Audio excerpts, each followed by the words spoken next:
Hey everyone, Harry here to talk about the ongoing hearing in Fulton County over the motion by a defendant joined by a few others, including Trump, to disqualify Fani Willis and to shut down the trial. Okay, let me just start with my overall impression. This is I predicted a circus.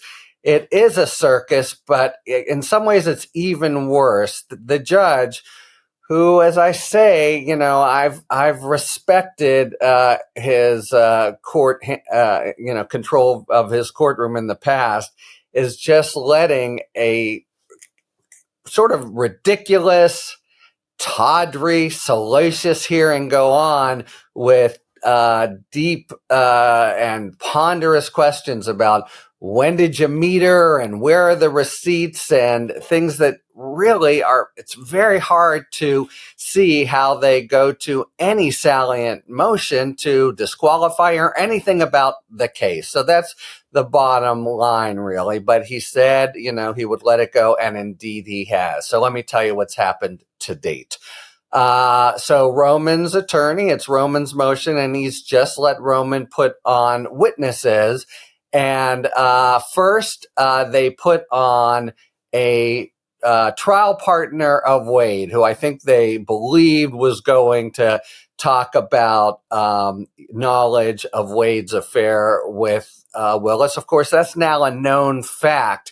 But what they're trying to get at is that the relationship started prior to when the Wade said in the affidavit that was filed in response to the Roman motion.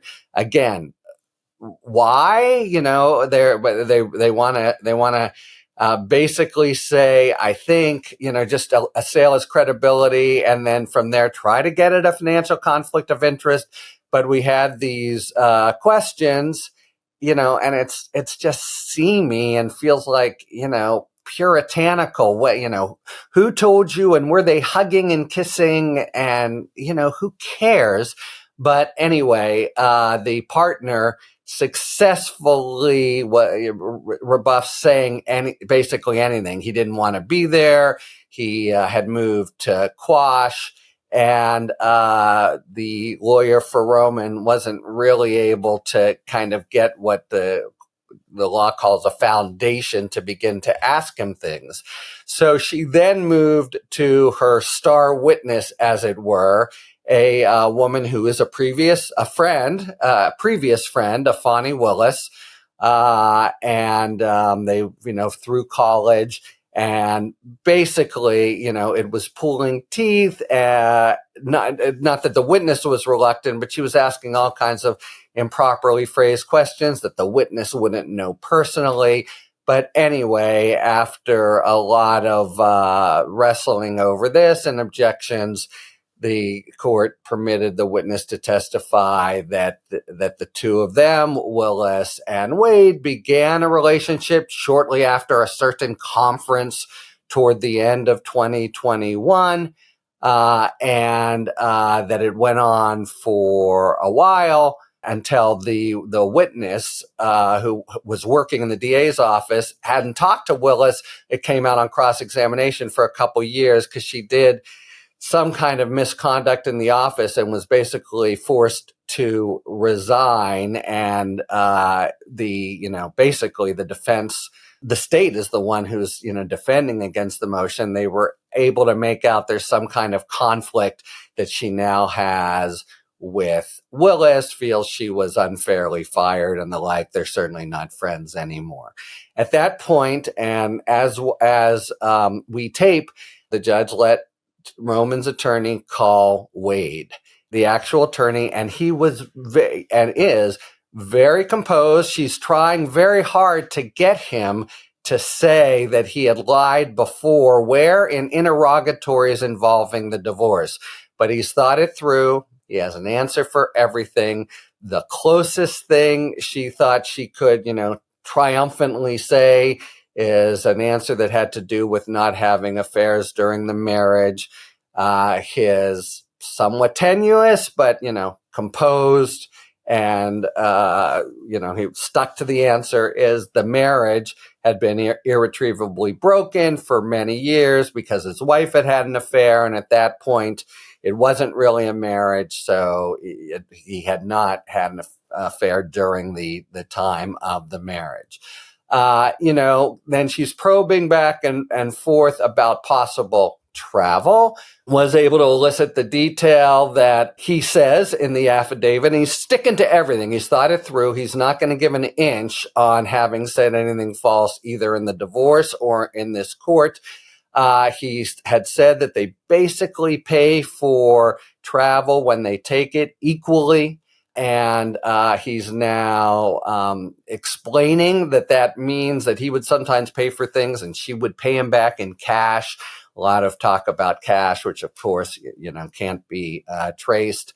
But she hasn't really laid a glove on him in terms of anything false. And then just every, 8 minutes, you sort of blink and get back and say, what the hell is going on in this court in Fulton County? It's like something out of the Pilgrim era. And when did ye first hold hands? It really is coming across as tawdry and puritanical. And to date, to this point, she hasn't shown anything by way of a lie, and nothing. I mean, they haven't even gotten any movement on finances, because supposedly this is the thing that McAfee has said could justify the whole hearing. Let's say there's a financial conflict of interest. How might that be? The notion would be that Willis, pays Wade money. Then they go on trips and he lavishes money on her. So basically, she's taking good state money, giving it to him, and getting kickback in forms of, appetizers and cocktails. It's, whether or not false, it's so picayune and feels silly. And, McAfee is basically letting this circus go on. But I don't think they've gotten to any financial conflict of interest. And the bigger point remains, even if they had, the law under Georgia does not seem to make that a requirement for, if she truly had, appropriated money or whatever, and or somehow done something very serious, could there be it would have real consequences for her job, ethics, what the voters would say. But I don't see any of it forming a cogent case that that there's a conflict of interest as a result of which she's got to step aside from the case. McAfee seems to think there is. He said so on Monday, so that's why we're going down this soap operatic, embarrassing, really, kind of details. And when exactly did you first meet? And did you ever spend the night together before? That's what's happening now in Fulton County, Georgia. And there's going to be more. Right? We have different defendants, so they all examine. She has said she's going to call Willis, and that might well happen and be quite the headline showdown. And again, to me, so it's not going that well for. She hasn't really drawn serious blood yet. The attorney for Roman, and in particular, Wade, has shown himself to be quite composed, polite, unhesitating, and consistent.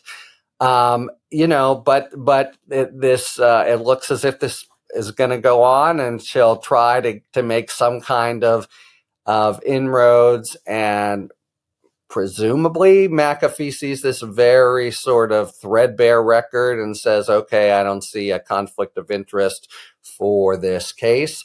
But it's just perplexing to me that, and not a good look for him or Fulton County, that it is going on. And if he does, McAfee, decide that she has to step aside, or even if it's Wade who's stepping aside, of course, more delay. If she steps aside, it seems almost a certainty that the case won't go forward before November. But all of this plays in a sort of triple bank way into Trump's hands, because all of it portends more delay while they sort out this, silly, tawdry, soap operatic business that, as far as I can tell, has nothing whatsoever to do with a valid conflict of interest that should make her have to be disqualified from the case.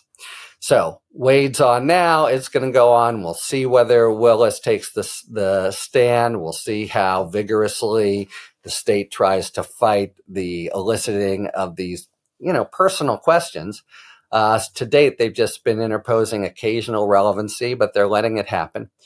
And we're going to have, if nothing else, even if he denies it, different headlines about the affair and when it started and blah, blah, blah, as if it has to do with anything. But it will, I think, fan the flames that folks in Georgia, folks on the Hill want to ignite, and that will, in their view, hopefully serve to just muddy up the whole case and her, and make the whole thing seem as if it's not a righteous case, when her affair and when it started and when it ended and who paid for cocktails really has nothing to do with that question. Talk to you later. Thanks for tuning in. If you enjoyed this video and other Talking Feds content, please take a second to like and subscribe. Talk to you later.